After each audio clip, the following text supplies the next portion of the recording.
Chapter 1, January 1945.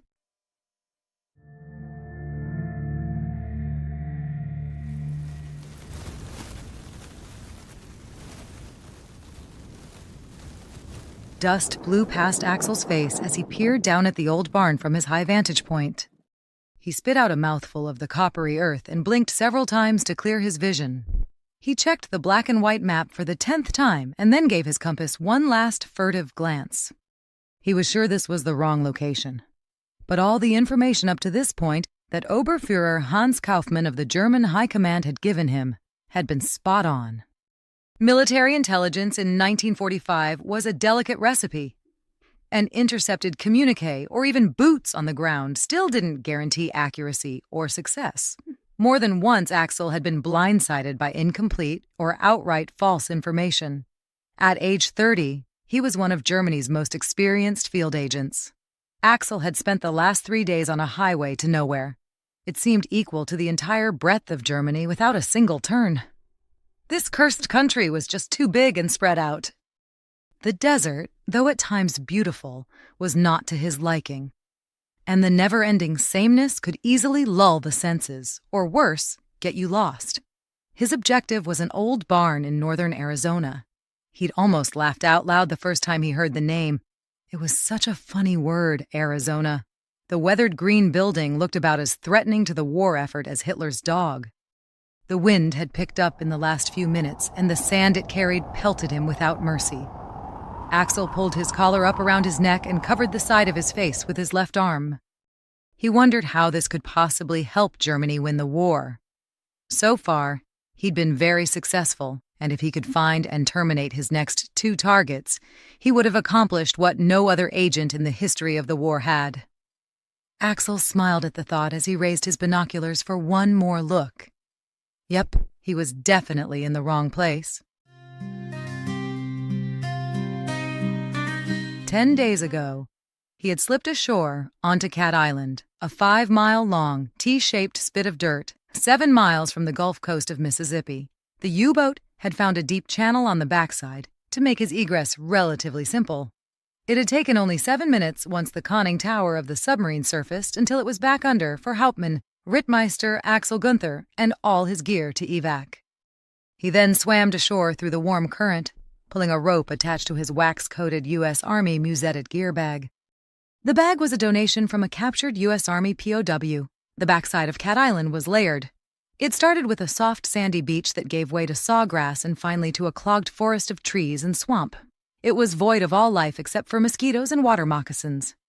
Snakes didn't bother Axel, but mosquitoes, that was another story. The annoying buzz around your ears, the sneak attacks that left you scratching for days. The little bloodsuckers were undoubtedly the worst of God's creations, and they were copious on Cat Island. The far side of the island hosted the U.S. Army's secret war dog reception and training center, and every now and then he could hear a distant bark carried on the light sea breeze. Axel smirked as he recalled reading the details of the facility. The sole purpose of the center was to train dogs to detect and attack Japanese soldiers based on their unique scent. The Army had grabbed 25 Japanese Americans and conscripted them to act as bait for the attack dogs. What a waste of war funds, he thought. Surely the Americans were doomed to lose this war. Axel's footprints left a trail in the soft sand as he pushed past the beach and through the sawgrass.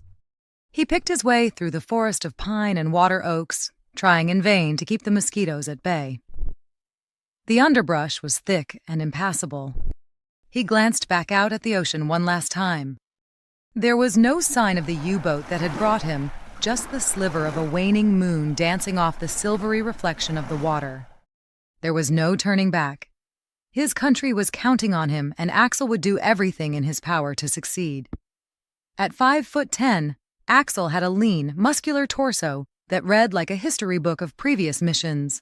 2 scarred over bullet holes and a C-shaped scar as a result of a knife fight he had nearly lost in Norway. Currently, he was sporting a full beard and wild matted brown hair. It took nearly an hour of scrabbling through the tangled growth to go the half a mile to the other side of the island. Twice he had to swim and crawl through fetid pools. Axel paused to catch his breath. He dropped his burdensome gear bag in the sand. The air was pungent with salt and rotten vegetation, and the subtle warm breeze did little to cool his sweat-drenched face.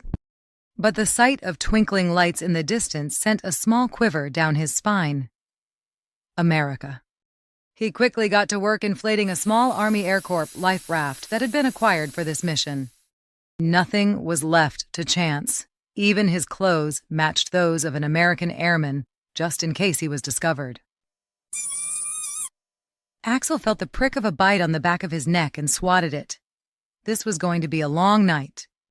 He quickly launched the raft into the calm water and began his long trip to the mainland.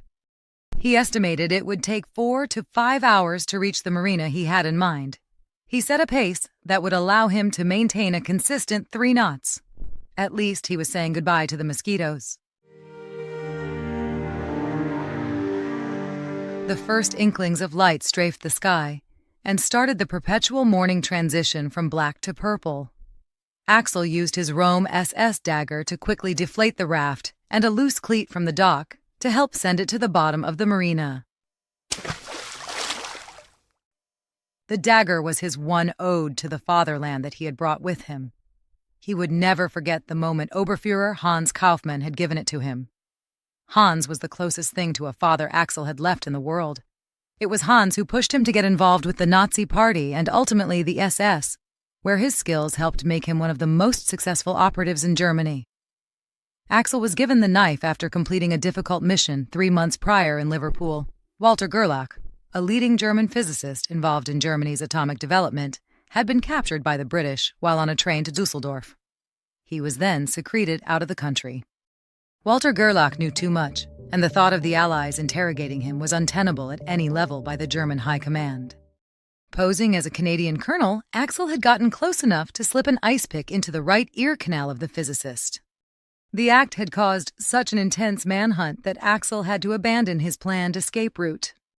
It took 2 weeks and a lot of clever duplicity before he made his way back onto German soil. Axel slipped the venerated knife back into a hidden sleeve just inside his coat. He crouched behind a battered crate at the end of a wooden pier and took in his surroundings.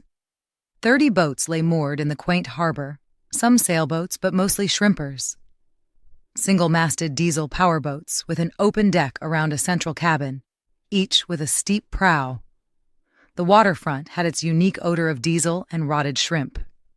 The air was still and all was tranquil except for the normal clanking of cables and stays against their masts. Axel's eyes finally fell upon a boat that would fit his needs. He grabbed his musette bag and silently moved towards her. The boat was named Tiger Shark, but nothing about her looks matched the moniker. The hull was painted a light blue that was mostly covered in rust, though how an old wooden hull had rusted was a mystery to him. A faded red cabin sat up by the bow, and a single rigged mast followed behind with a flat deckwork area behind it. He silently placed his gear bag over the transom on the aft deck and boarded. Axel stepped past a mound of nets and carefully maneuvered around the detritus littering the deck.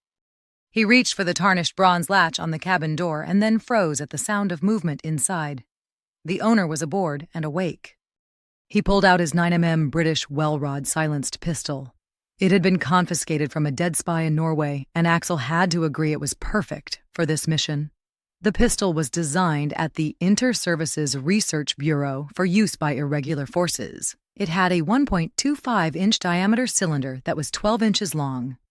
It used a ported barrel and multiple baffles to diffuse sound and, at the same time, slow the bullet down to subsonic speed. The knurled knob at the rear served as the bolt handle. The in-grip magazine held 8 bullets. The well rod could be fired as fast as you could recycle the bolt, and in close range was as deadly as it was quiet. Axel slid through the hatch door to the cabin and without hesitation shot the boat's owner, one to the torso and the one to the head.